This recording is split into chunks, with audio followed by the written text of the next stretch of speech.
حبايبي الحلوين، كل سنة وانتم طيبين. ما تيجوا يلا نبدأ في الكحك. مش بدري ولا حاجة والله، احنا بادئين كده في تمام التمام، عشان خاطر انا اساسا عندي اوردرات ياما، فحبيت ان انا اعرفكم بس ايه الاولويات بتاعة الكحك، وبعد كده ايه هبقى اوريكم الحاجات الكتيرة اللي انا هعملها. بس قلت اما اعمل لكم المقادير اول حاجة، بحيث ان اي حد عايز يعمل يعني ايه يبقى عارف ايه المقادير بالظبط. يعني ديت مقادير مضمونة مليون في المية. بقالي قولي دلوقتي 16 سنة بعمل بيها، تمام، وكل سنة بتطلع احسن من التانية، مع انها بتبقى نفس المقادير، بس ايه كل الواحد كل ما بيقدم في الشغلانة وكل ما بيقدم في الجواز كل ما نفسه بيحلو اكتر بزيادة. فتعالي بقى اما اوريكي خلاصة 16 17 سنة في العمايل ديت، لان انا غبت شوية طيبين ما اعملش، يعني سنتين ثلاثة كده. تعالي بقى معايا اما نشوف هنعمل ايه. تمام. اول حاجه هنعملها ايه؟ ادي كيلو دقيق. المقادير تعالي الاول اما اقولك المقادير. كيلو دقيق، نص كيلو سمنه سايحه، تمام، 3 معالق سمسم، دي كوبايه لبن، يعني ايه كوبايه لبن وعليها نص 3/4 كوبايه لبن وعليها ايه الربع ميه، ودي حته خميره هحطها طبعا في اللبن هنا على ما نتكلم ونخلص تكون هي باشت، و3 معالق سكر. اكتبي المقادير دي كويس جدا لان ديت اللي انت هتمشي وتعيشي بقى بعد كده ايه في عمايلك بعد كده، دي مضمونه مليون في الميه. 3 معالق سكر، واحده روح الموز، واحده فانيليا، محلب هناخده منه معلقه صغيره، تمام. يلا بقى كده نبدا، بسم الله. اول حاجه هنعملها ايه؟ هناخد الدقيق وننخله كده، تمام. هنخله وارجع لكم على طول. انا كنت كنت نخله الدقيق يعني، بس حبيت ان انا ادخله كمان مره ايه يعني فانتازيه كده، تمام. تعالوا بقى السمنه، لا هي سخنه ولا هي برد، يا دوبك تستحمليها، يا دوبك تستحمليها، سمنه بلد اهي،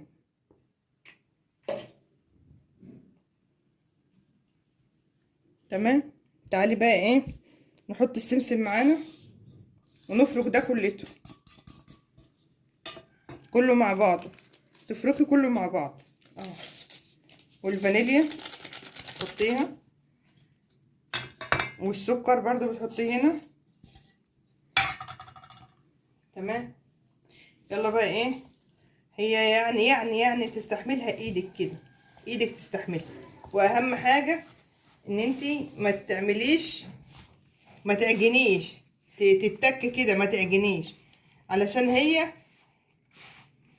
مش عايزة عجن، هو عايزة حاجة اسمها تقبصي كده، تقبصيه، نعم تقبصيه كده، تمام. بصي بقى، انا في عندي انا تركاية، انا يعني كشيماء بحط ايه، شفتي دي، يعني قولي 3 معالق زيت.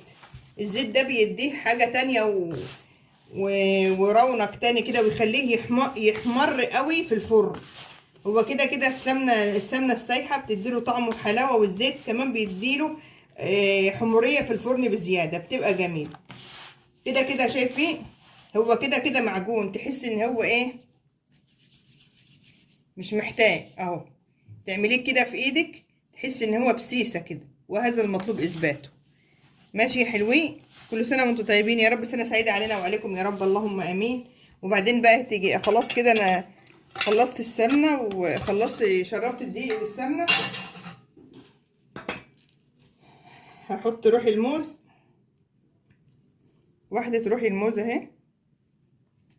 ما حطيتش ملح ليه؟ علشان انا السمنه البلدي متسيحه، وكان الحبه اخر حبه متسيحين عندي كان عليهم يعني زي حبه مرته كده صغيرين، فانا اتعمدت ان انا اصفي المرته فيها بحيث ان انا ما احطش ملح، ويبقى الملح بتاعها فيه.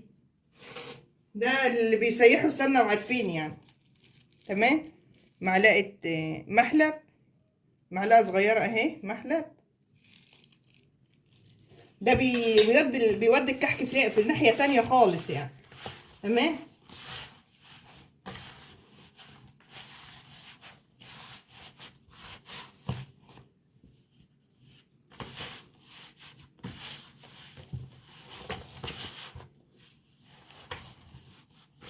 تعالوا بقى ايه ندوب الخميره كده اهي. الخميره اهي وشويه اللبن اهو. مش هحط اللبن كله برضو اهو، حبه حبه كده إيه لحد انت ما تبقي محتاجه. عوزتيهم حطيتيهم، ما عوزتهمش خلاص. وبيتهيألي مش هنحتاج يعني. هو كده تمام. هي الكوبايه ديت بس، هي كده تمام قوي يعني. عايزه تحطي ميه مفيش اي مشكله، مفيش اي مشكله. بس فرق اللبن من الميه ان اللبن ما بيضيعش السمنه. تمام، ما بيضيعش شكل السمنه، ما بيضيعش قوام السمنه، ما يخليهاش تبقى خشنه. اما الميه ممكن تخليها خشنه شويه، هبابه صغيرين كده. وبرده زي ما بقول لكم دايما دايما دايما، لازم عجينك ولازم الكيكه بتاعتك، لازم اي حاجه انت بتعمليها لازم عليها شويه ميه، لازم عليها شويه ميه. فبالتالي هنحتاج شويه ماء صغيرين برضو تجيبوهم من السخان عشان ايه تبقى بدرجه حراره الحاجه اللي انت بتعمليها.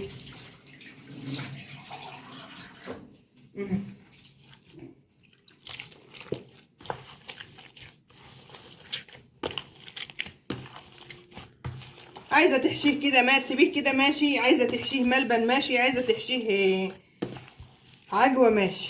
وكلتا الحالتين انا جايبه دوت وجايبه دوت على ما هو يخمر. هكون انا ايه وريت لكم العجوه والملبن بنعملهم ازاي. عندي تكات وتركات كده في عمايل الملبن والعجوه، بتخليكي الحاجه بتاعتك طعمها جميل، وفي نفس الوقت بتدي لها قرمشه من جوه، بتطيب العجينه من جوه. يعني الحاجه بتاعتك ساعه ما بتسخن بتطيب العجينه من جوه كده. حلو قوي بالنسبه لي، جميل قوي يعني. وانا مكتره متعمده ان انا مكتره السمسم فيه. عايزه تقللي السمسم راحتك، لان انا اولادي بيحبوا قوي السمسم فيه بزياده. وبعدين السمسم اساسا فيه كالسيوم، نسبه كالسيوم عاليه جدا يعني. معلقه السمسم الواحده بتعادل 3 كوبايات لبن. فانت لما تحط السمسم والحاجات دي في الحاجات اللي شكل ديت بتبقى انت حطيتي قيمه غذائيه لاولادك يعني. اهي تمام. اللهم صل وسلم وبارك عليك يا سيدي يا حبيبي يا رسول الله. يلا بسرعه بسرعه كده عشان هي هتخمر في ثواني. احنا حطينا لها حته خميره كبيره. على طول هنقطع وهنحط في الفرن. يلا على ما العجينه تخمر يا حبيبي. تعالوا بقى اما نشوفوا هنعمل ايه في الملبن. انا جبت ربع كيلو ملبن اهوت، عليه معلقتين 2 زيت او معلقتين سمنه سايحه من اللي احنا بنعمله. وشايفين حبه المكسرات دولت، انا بعمل مكسرات بعملها زبيب على زدان على جوز الهند. ديت الحاجات اللي انا بحشي بيها برمضان. تمام. هاخد منها شويه كده. انا بحط منها على الملبن. وكمان معلقه سمسم من اللي انا ايه محمصاها دوت بيدي طعم وورقه فانيليا اهي. تمام. دوت بيدي طعم تاني خالص، بيخلي لك الملبنايه تروح عجميه. حاجه اسمها عجميه كده، وريحتها تهوس بصراحه ربنا يعني. ما شاء الله، ان شاء الله هتجربيها وهتعتمديها اهي. عجنها وارجع لك تاني. بصوا يا حبايبي اهي لميتها خالص اهي. تيجي تقطعيها بقى تعمليها كده تبقى كده. شايفين الجمال والحلاوه. وتقطعي بقى زي ما انت عايزه. ايه عايزه الحشوه كبيره تعمليها كبيره، عايزه الحشوه صغيره تعمليها صغيره. بس حاولي بقدر الامكان ان انت ما تخليهاش كبيره قوي علشان خاطر ما تطلعش وتسيح منك. وهي ان شاء الله مش هتسيح، لان انت هتبقى عاملاها كده اهوت وهتحطها في قلب الكحكايه وهتبقي مظبطاها يعني. وان شاء الله هوريكي كل حاجه بالتفصيل للتفصيل. يلا بينا. العجينه غمرت وبقت زي الفل اهي اهي. يلا بقى نقطعها يا دوبك. تقفلي ايدك على العجين على تقريصة القرص كده. تقطعي كده، تقفلي ايدك، تقطعي 7 8 كده. وبقى كده كده يعني انت ايه هتقطعيهم وتحشي وتحطيهم في الصاج. لان انا انت عندك البصامه اهوت، تبقى عندك البصامه عشان تعملي بيه، وعندك المناقيش. وانت وشطارتك بقى، عايزه تعملي بالمناقيش ماشي، عايزه تعملي بالبصامه ماشي. يعني انت لوحدك طبعا مش هتبقى ايه مالكه تعملي بالمناقيش. بس انا يعني بحب قوي قوي شغل المناقيش دي اما تبقى على رواقه كده يعني اهو. ان شاء الله هتعمليه وتعتمديه ويبقى حاجة خرافة ان شاء الله، هيعجبك جدا. ودايب دوب ماسك حيله. شفت انت الحركة دي؟ شوف الحاجة اللي تبقى دايبة دوب وماسكة حيلها اهي كده. تمام اهو. تمام ادي واحدة. خدي بالك بقى كده، تيجي عاملة انت كده، وانتي طبعا قطعت الايه دي بتيجي ماسكه ديت كده. هي عمرها ما هتمسك في ايدك، لان انت حاطه هنا شويه سمنه بلدي سايحه، وهنا طبعا الكحك فيه سمنته، لا هنا ولا هنا هتمسك. شوفين ايديا نضيفه زي الفل، نضيفه زي الفل. وهتسيبيها كده اهو، وهتحطها في الصاج هنا بس تسيبيلك براح، لان انت ايه هتتكي عليها بالبصام اهي. كتري بقى، تزودي الحشوة اللي انت عايزاه. سيان اهي اهي. بصي هوريكي بقى ايه المنقاش. بسم الله بسم الله. اللهم صل وسلم وبارك عليك يا سيدي يا حبيبي يا رسول الله. بس بقى انت وذوقك تنقشي اي نقشه انت عايزه تعمليها اهي. رأيك حلوه؟ يلا بألف هنا وشفا على قلبكم يا رب. سنه سعيده علينا وعليكم. بصي كده، تعالي معايا كمان واحده وواحده وواحده عشان تعرفي ايه وتبقى الدنيا تمام معاكي. كمان واحده اهي، عشان ايه اقفلهم كلهم وارجع لك بقى ايه نبصمهم سوا اهو. تمام كده. كمان واحده. هو سهل جدا جدا جدا، وبعدين ايه مش هتاخدي فيه وقت اهو. يلا هخلصهم بقى وارجع لكم نبصم سوا. تعالوا بقى اما نعمله كده بالبصامه، بتبصميه وتتك عليه شويه كده، بحيث ان ايه هو يفرد معاكي. واحنا مرضاش نبططوه عشان ايه عارفين الحركه بتاعت البصامه دي. ما تبطهوش قوي يعني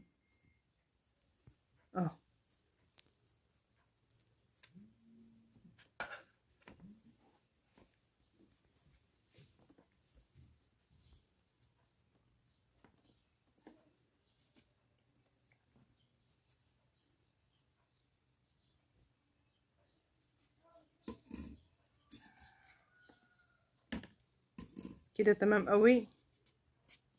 ولعوا الفرن بقى بتاعنا، نخليه على درجة 180 وتسيبيه براحته خالص، واطي من فوق واطي من تحت، بحيث ان هو ايه ما يعملش منك، ما يلهفش منك العجين، وتطيب راحتها يعني. تمام. الصاج التاني اهو.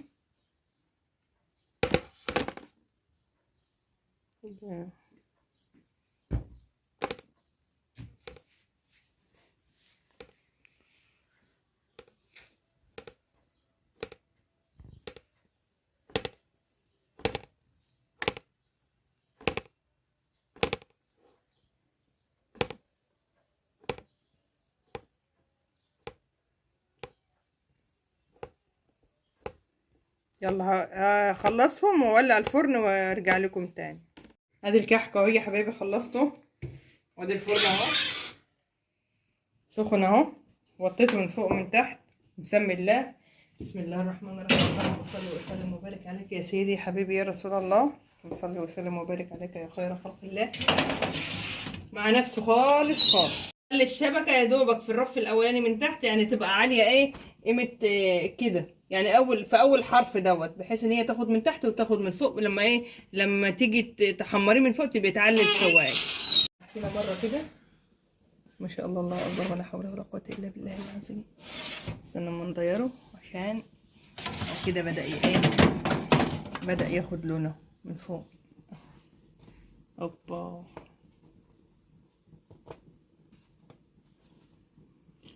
ما شاء الله. وط خالص خالص خالص. بدأ ياخد كده من تحت برضو. ما شاء الله لا حول ولا قوة اهو يا ولاد. ما شاء الله لا حول ولا قوة الا بالله. مع نفسه بقى خالص. ربنا يحسن ختامه ان شاء الله، ربنا يحسن ختامه باذن الله. الحكايه ان انا حبيت اعرفكم كل مراحل الطياب بتاعتهم عشان تعرفي ايه بالظبط انت تطلعيها امتى. شايفه هو اللي تحت الشوايه احمر اهوت، فوق وتحت اهوت، بس لسه ايه عايز يقرقش شويه كمان. تمام، فانا ايه اضيره كده، استنيكي معاها واحده واحده اهي، واحده واحده. هي ماشي كيمياء يعني، انت بصي هتبقي بيرفكت والله العظيم ان شاء الله على ايدي باذن الله. تابعيني وخليكي معايا، وما تنسوش الفولو والاكسبلور، وتفعلوا علامه الزايد عشان ايه يوصلكم كل جديد بالنسبه لنا. تمام اهو اهو يا حبايبي، يلا واحده واحده معاكم ان شاء الله. هيطلع ايه، يطلع من تحت ايدينا زي الفل. الكحك اهو يا حبايبي اهو، ادي واحده والثانيه اهي. مفيش احسن من كده بقى، مفيش احسن من كده بصراحه ربنا، حاجه ممتازه. هو ايه حاجه اسمها ايه فاخر من الاخر، هو لسه سخن مولع، لسه سخن مولع اهو. شفتوا الجمال والحلاوه يا ولاد؟ اوه سخن سخن، مش هعرف اتحرك معاه دلوقتي ولا اي كلمه. تمام، بس بصوا بقى الفركه بتاعته جميله. وهرصه بقى على طبق يبرد ورصه لكم، وارجع لكم تاني بالسكر ومن غير السكر. وادي الكحك بعد ما خلص، واحده اهي.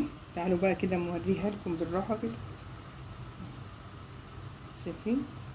شايفين الجمال والحلاوه يا ولاد؟ بصي